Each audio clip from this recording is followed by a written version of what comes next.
Hello, everybody. Welcome back to Misscliks D&D Devotion. The party has fallen asleep, and while they're asleep, each person's going to have a slightly different interaction. So, why don't you all, except for Olivia, take your headsets off? I will message you in chat when it's time to bring it back on. Ha ha ha ha. Take your headset off. All right. Ha ha ha. So, you're asleep. Mm-hmm.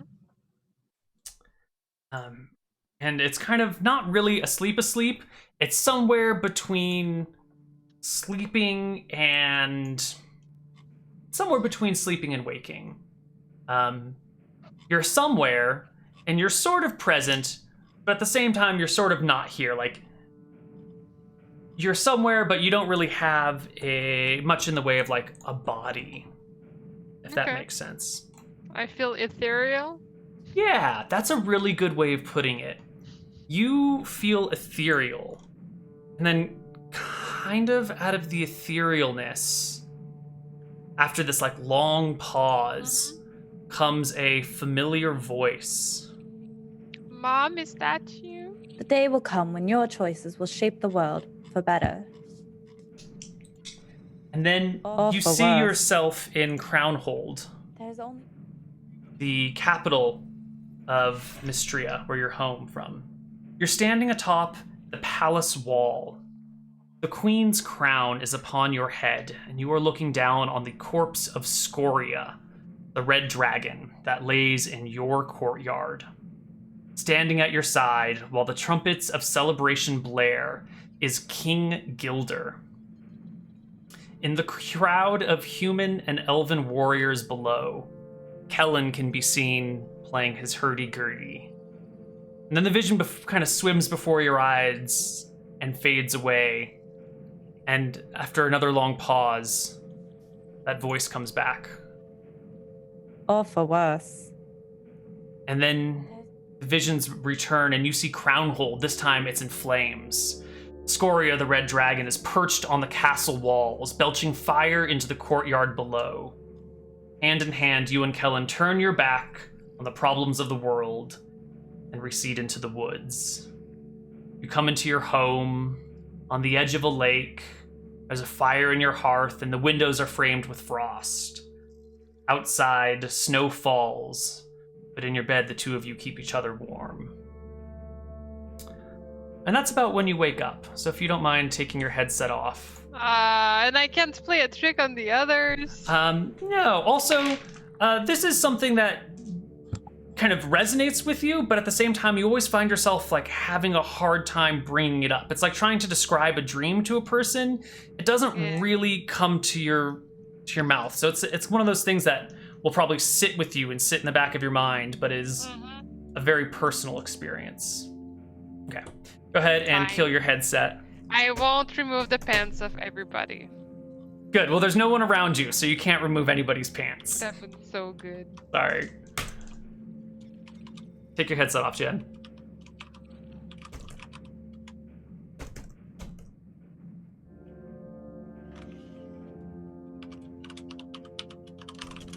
Trying to grab the next person.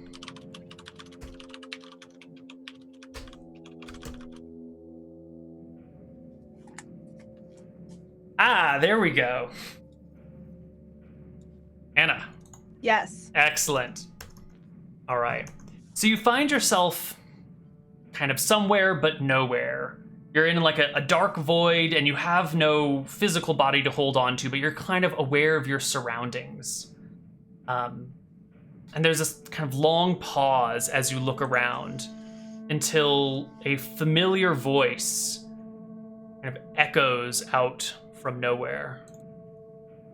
There is only room in life for one true passion, and one day you will have to choose. And you find yourself kind of sitting in a restaurant. Dee the cook brings you out a plate of food, while Olivia throws her arms around a man, runs outside and throws her arms around a man standing just out of view through the doorway.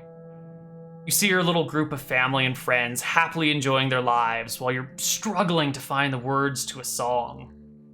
Your spoken word piece moves the crowd to tears at Kess and Ransom's wedding. In the great chambers of your people, the otherwise somber elves are stirred to action as your song sweeps over them. Your music is the rallying cry of armies as your words echo in their hearts. And then it fades again.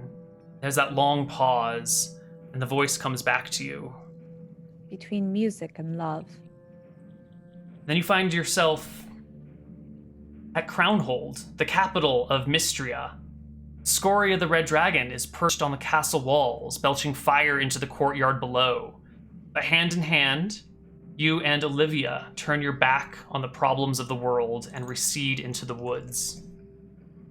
You come into your home on a lakeside. There's a fire in the hearth as the snow rains down around you and the windows are framed in frost.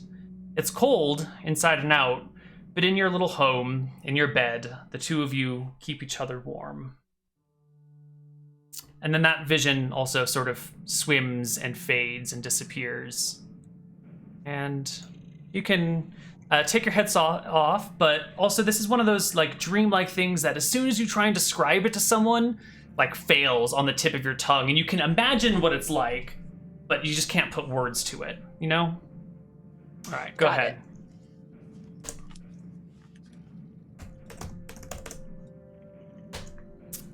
Wonderful.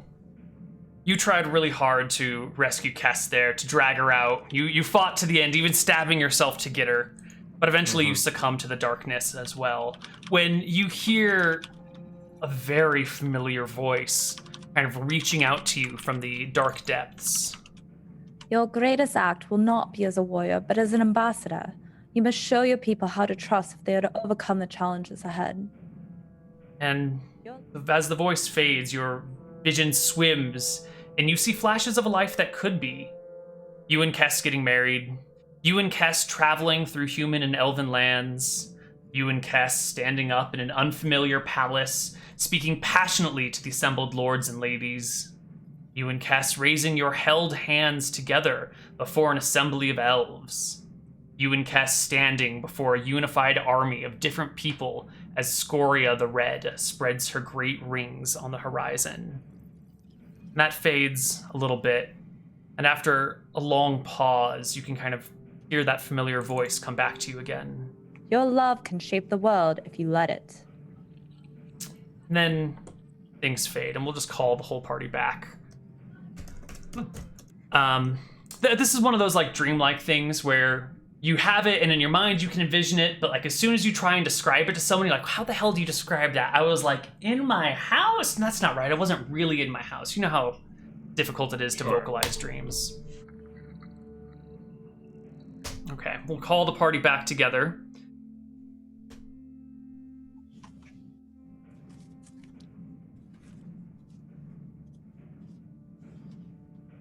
You guys all kind of wake up. There's someone standing over you and kind of kicking you with a foot and saying something in a Kuban. None of you can understand it except for Kellen, who understands this very refined person saying, "Excuse me, would you get up, please? Excuse me." Prince. Are you a prince? Indeed I am. Who are you, strangers? Do I Don't see worry. the object? Excuse me? Is the object's presence there? Yes, Right yes you here. do. Not only do you detect it, but as you sit up, you see it. There's a person. He's just wearing like a really thin shirt and like the medieval equivalent of underwear, whatever that is, and then with the necklace. As I wake up, I say, I like your style. Wait, that's the prince. He switches over to common, but his common's not very good. Excuse me, how do you know I am Prince? Ah. How you could were- any of us mistake that noble brow? You sound like you are mocking me, peasant. It's probably just the language barrier. Hold on. Your Majesty, of course we recognize that it is you, I say in a Kuban. Ah, thank you. Your deference is much more apparent when you speak a Kuban. My, your Kuban is quite nice for an elf. What brings you to these lands? Could you stick to common, please? Of course. Are you here? Rescue me? Yes. Your Majesty, we were sent upon the bidding of your kingdom to rescue you and bring you back. As she switches back to a Cuban, he switches back to a Cuban. The prince switches back as well. Most excellent indeed, my good Excuse sir. me, common, please. Shh, let the prince speak the way he wishes to speak. Come on, babe. Sire, if you would be so good as to follow us, we shall take you to our ship and accompany you home. Thank you. And please don't mind our companion here. He is a bit rough around the edges, as they say. He switches back to common. Good job on rescue. I will follow you. This seems too easy. Did you also have why- some sort of vision when you came in here, Prince? Why did you come here? Ocean, it's swim with monsters. Long tentacle arms. Giant red octopus wreck my ship. I wash up on shore, alone, afraid. More monsters in the water. And in the A sky... red octopus? He nods and continues the story. And in the sky, large, terrifying birds circle, ever looking for food. Come to the forest to find shelter, safety from monsters. But here, even the shadows move. Only in this place do I feel safe. How you find me? I look at him. Is he naked? Nope, he's got a shirt and some underwear, and that's it. Oh, right. Oh, Oh. well, we tracked down this this item you carry on you at all times that your people said. He clutches it reflexively and Yes, gives a bit of a nod. That's how we found you. I could feel it from quite a ways away. Who, It is. and what shall I say? God, I don't know what that accent that was. Kellen's a Cuban accent changes every time, too. Who knows? What shall I say? My rescuers' names were. Well, we're Cass and Kellen, the traveling bards. And this is Olivia, our show manager and resident artist.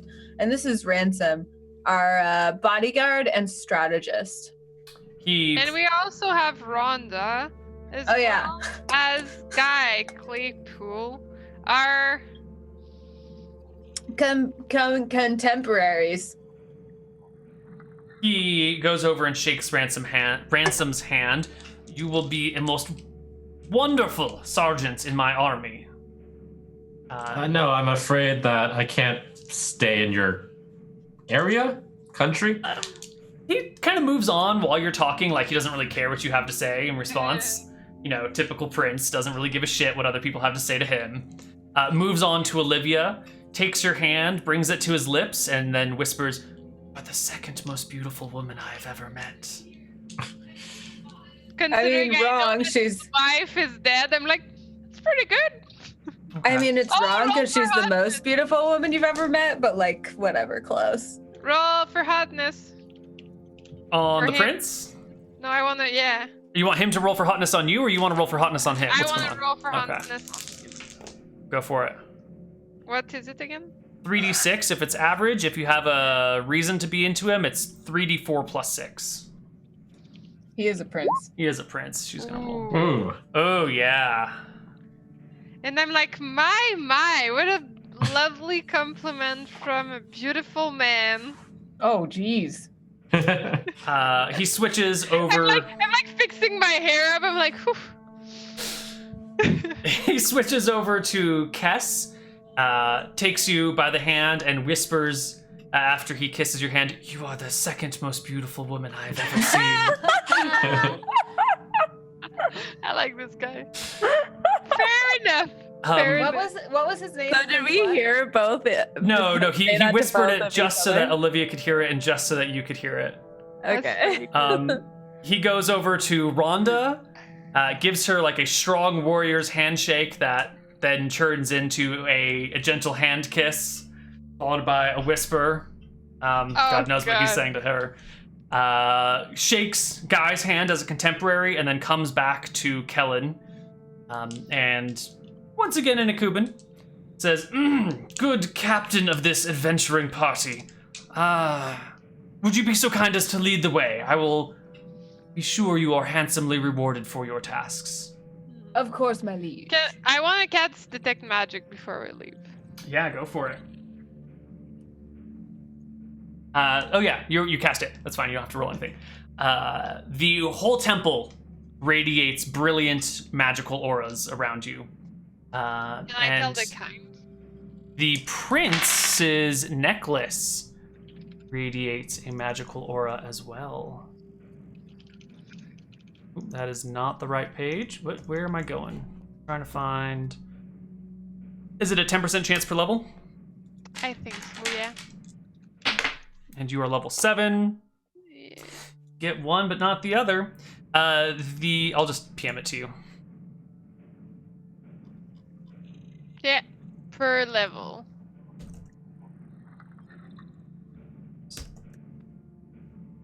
So, Prince, how much of this temple have you explored? He shakes his head. Almost none of it. I have gotten by with rainwater. Nothing else. I am famished. Oh no! Here, have some of my rations, Prince. He hungrily devours them. As I say, I'm looking into detecting magic. I would know that. Would he know if I'm doing mind read on him? I don't think so. If he doesn't have a reason to, I think it's good to go. It just says if it's part of an interrogation, then he has a bigger saving throw. One sec here. Perfect.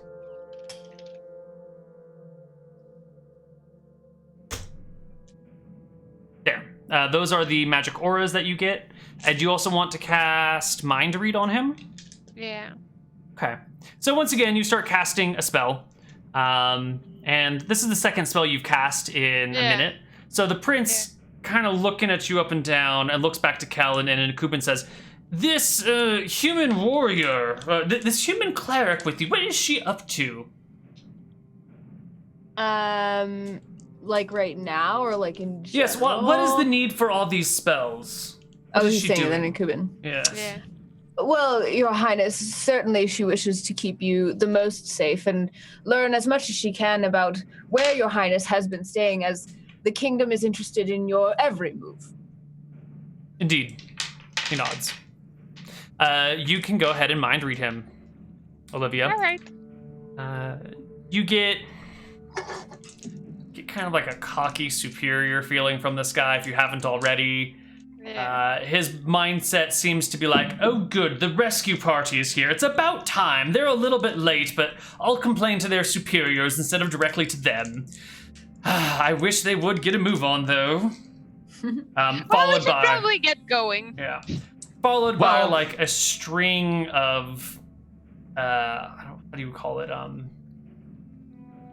Kind of like degrading thoughts about the people, like all of you, just kind of like looking down on you and, you know, objectifying the warrior for, "Oh, this guy's got a lot of muscle and he seems to have some sort of phantom halberd with him. He must be good enough to keep me safe." And, "Oh, look at that woman." And then, "Oh, look at that guy." And that, you know, they're just kind of like, you know, one-dimensionalizing each of the people under his control. Yeah. It'd be a shame to find an ancient ruined temple in a deserted island and not at least check around for free stuff lying around. Go on. Well, it is a temple of tempos with black From the blue outside of the temple, could we get a gauge on how big this temple was? Got to be like 60 by 60. Yeah, it can't hurt to take a walk around one floor. Yeah. So you start to explore this main chamber, but you find that a lot of these side rooms have collapsed. The ceilings have fallen down on them, or the like trees have come in through the walls and collapsed the walls. Pretty much only this main room is easily explorable. Everything else seems to be behind rubble. You could stick around and try and dig out some of the side rooms, either from above or from the side through like a doorway or something. But it's going to take some work. Man, if only I kept that other spell that was really fun and imagined a big ass shovel.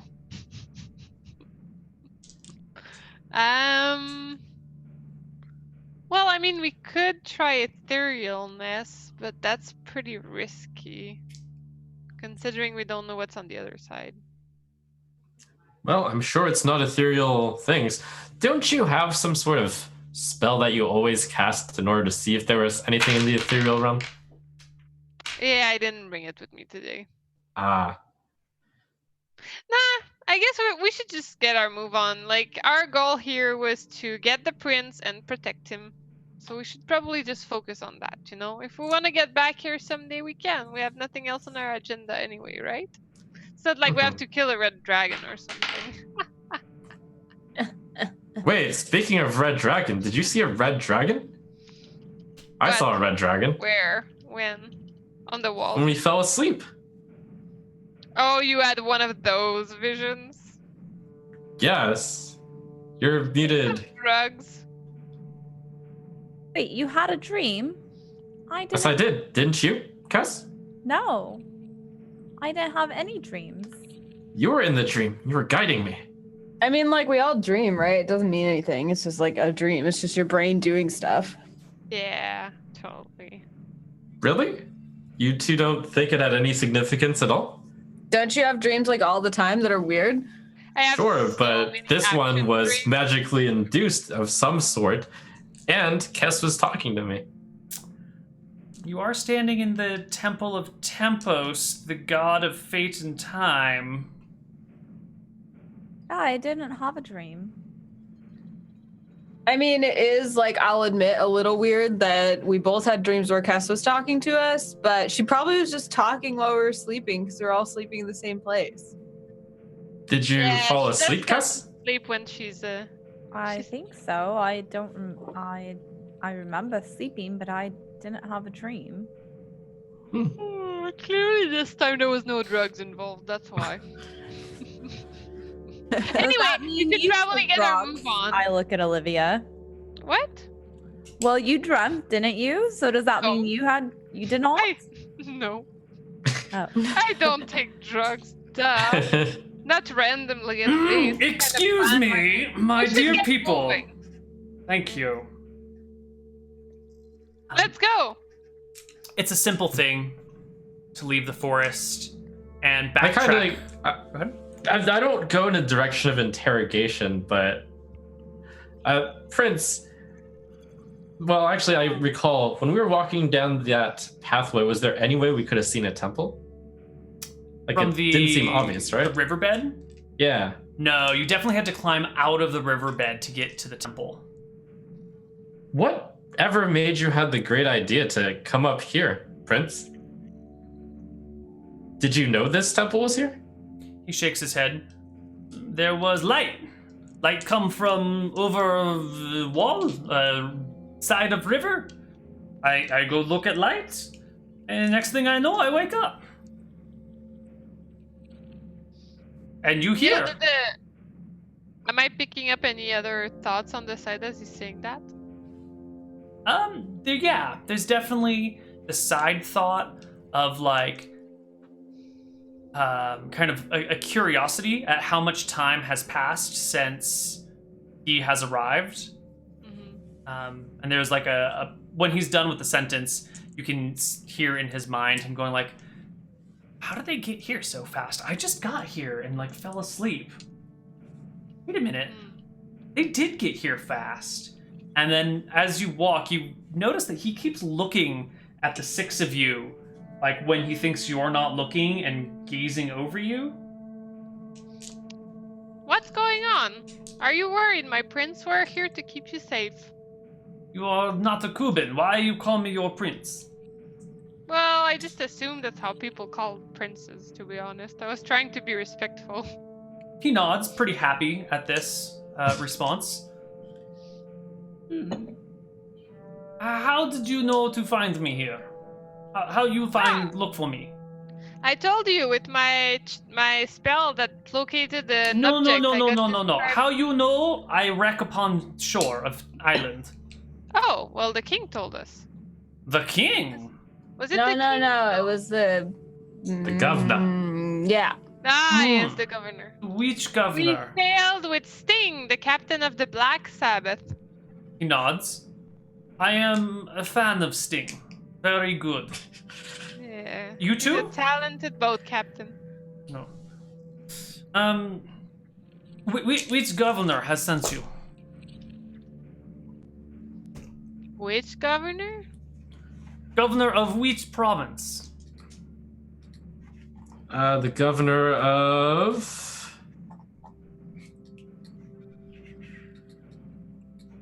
Yatel. He nods. How you find from Yatel to here is many day. How you find me so quickly? Well, Where- you see, I absolutely knew where to get looking immediately. We set sail from Yatel and went to exactly the right place. I mean, I it make took you like lieutenant. what? I make you lieutenant, not sergeant in the army. You smart man can use people like you. Oh, I'm afraid that I have to travel around the world, though. Why? Come sit in the army. It's a very good life. That's my calling. I'm not one for a cushy life in the army. Cushy. Okay, your loss. So, that necklace of yours, it was really easy to locate. It seems to have something special about it. Like, I've never seen anything like it, really. He nods. My wife, her ashes remain inside. Oh, I see. Oh, that's what you meant when you were talking about the... Huh? I whispered to his ear, second most beautiful woman in the world. He smiles but says nothing. Sorry about that. And eventually, you guys make your way out of the woods, back down to the beach, where you can see the Black Sabbath bobbing out in the waves. And there's your rowboat, right where you left it, pulled up on the shore. I'm kind of afraid that we're gonna run into some more of these horrible creatures. Should we spend one more night here to be fully ready to take on like another beast if they were to happen? I do Yeah. prefer to have a rest before we go. I think the prince is in a rush, so let's just go. What do you think, Your Majesty? Why would we want to wait upon this cursed island a moment longer? Look, the very same birds are back, hunting me. They're after my flesh, you know. I don't think so. I believe they're actually quite kind, but I didn't After know you I were... wave at one. Don't do that! You'll attract them here. They'll come and feast upon our bones, mine most particularly. If you say so, Your Majesty. Right. Alright, well, I guess let's get moving. You make a good point, though. Do you have any of those horizons on you? You see, my foot has sustained a nasty wound. I think you all notice that Ransom has this huge gaping hole in his foot right now that he's been limping on the entire time. Ugh. Ransom, what did you do? Well, I did promise Kellen that I would give him some of that healing, if you know what I mean. I It's tried alright, really hard to babe. protect us from falling asleep, Cass. Babe, I'm fine. Failed, though. I can Whole handle it. thing. And I like put my arms around him. Fine. I'm really tough, you know. So So I cast Cure Light Wounds on him. You guys pile back into Fine. the rowboat. You can row back to the Black Sabbath, which will take you back to Yatel. The rest of this journey is a few days, and there's no encounters along the way. You can all be back at full HP and spells by the time you arrive, if Jen wants to heal you during the downtime. Yeah, I Cool. will. Could you prepare more than one horizon a day, Olivia? It's not just horizons, there's also Cure Light Wounds. You find yourself back at Yatel. The prince and the governor are reunited. And I guess we're gonna have to go into the post-game celebration. I would go into it right now, but we don't have the time. So before we check out, I do want to ask, how's that song coming, Cass and Kellen? Oh yeah. Rescued the prince. Hold on. Let's see. No dreams, dreamless sleep, and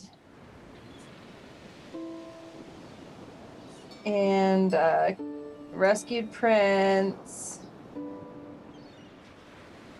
And Kellen leaves a space just in case they fight off another monster at the Okay. end. And then return home. So, like, how's the song go? Or is it a spoken word thing? Are you gonna make Koibu's chorus do a spoken word piece? Oh, that could be cool. Or is it like an actual chant that they can... No, they can't do Gregorian chant, period. Oh. No Gregorian chant. I think this is a mixed style piece that's like Kellen and Kessa's signature pop style with spoken word interludes. Whoa. Wait, what if we add like just the start with like some Gregorian chant? No, Why? there's no I hate Gregorian chant. But chant. like they don't even sing any lyrics. No, it doesn't matter. We don't endorse that in all music. Gregorian chant is so over. Dude, like, Exactly. Olivia, Gregorian chants last year. Not even last year, it's like last decade. Come on. Well, I just wanted their fans to recognize them and then go into our style. You know, kind of the journey of the transition from Gregorian chant Oh to... man, you gotta I like, mean, you gotta make music for the sake of music. Like once you start like building it to try and like trick people or like elicit weird reactions or like, you know, you can't try and please people with your music. You know, you just gotta like make it. Exactly. I mean, I don't know, like Olivia is really smart with marketing and stuff. Like if the point is to get Koibu's chorus to spread the word about our music. Yes, but then it's almost like we're endorsing in Gregorian. That's a chant. really good point, and I can't do that. That's Exactly. true. Guy You just don't want like that. shakes his head and he looks like crestfallen the moment you started talking about marketing as like a reason to do something musically. And he remains I silent. see that, and Kellen's like trying to backtrack. He's like, I mean, not that like we should, I don't know, not that we should do it for that reason, just that like, you know, we're not really performing this song ourselves. We're writing it for Koibu's chorus, you know. So it's like, I don't know, writing something we're not even performing to begin with. Yeah, so it should be all alls as much as we can make it. You're right, yeah. Well, we'll just have to come back in a few weeks for the next part of our story because we're going to be out for the next 2 weeks. There's this thing called TwitchCon that's happening. And Anna is basically putting it all together single-handedly, it seems like. And then it'll be done. And then we'll And be then we'll back. have BlizzCon. But the good news is if you guys are behind at all on Misscliks, you'll have the next 2 weeks to catch up. We are going to be running some Misscliks marathons next Yes! Tuesday and the Tuesday after that. I think we're doing a total of 11 or 12 episodes. I don't remember exactly how many. And they're going to play throughout the day. So I think we're going to do like the first 6 episodes one day and then the next 6 episodes the next week. Yep. So that'll be going on here on Misscliks. And why don't we do some shout outs and then close out the show? Starting with Olivia. You can follow me at LivinPink. You can follow us at Misscliks. Thank you for watching. Cass. V par la foi. You can follow everything at that. I stream daily and doing our sub movie night after this. So if you're Nice. sub to me and you're here, make sure to get in Discord and come watch the movie with us. What are you watching? Fun. Let me see actually, because it was voted on. Original Blade Runner. Total Recall, the original version. Watch that. Lord of the last- Rings. Ooh, nice. Ooh. Which one?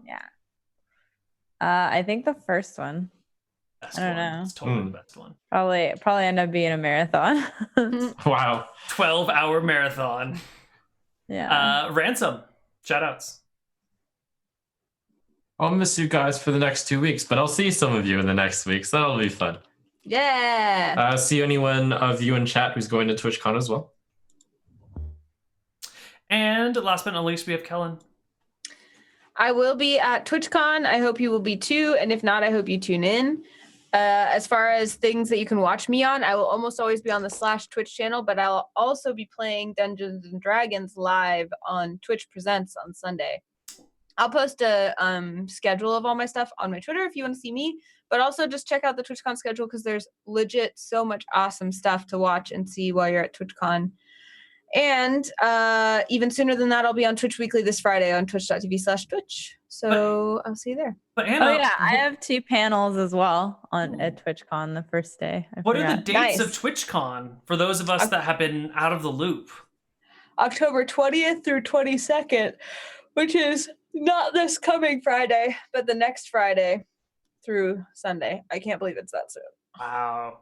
Kess, what days are your panels?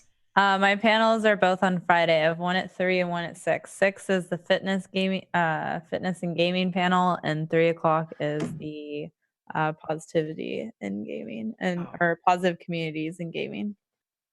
Trump, are you doing anything at TwitchCon they can find you at? Yeah, I'm actually doing a 30 versus 30 type game there. So I'm going to be playing the Lineage 2 Revolution game, and I'm going to have like a team of 30 people going up against 30 others. So it's going to be a really big epic event, and we're going to run it a few times. So those of you who want to can sign up and join my team. It's on my information at twitter.com/trumpsc. Wow, what day is that? Do you know? Not sure yet. It's probably on the sign up page. All right. That's it for our show. I'm Koibu. You can find my stuff on twitch.tv/Koibu or on twitch.tv/D&D on Saturdays and Wednesdays when Misscliks Risen comes back. And we will see all of you lovely people in a couple of weeks, unless you're at TwitchCon. So goodbye.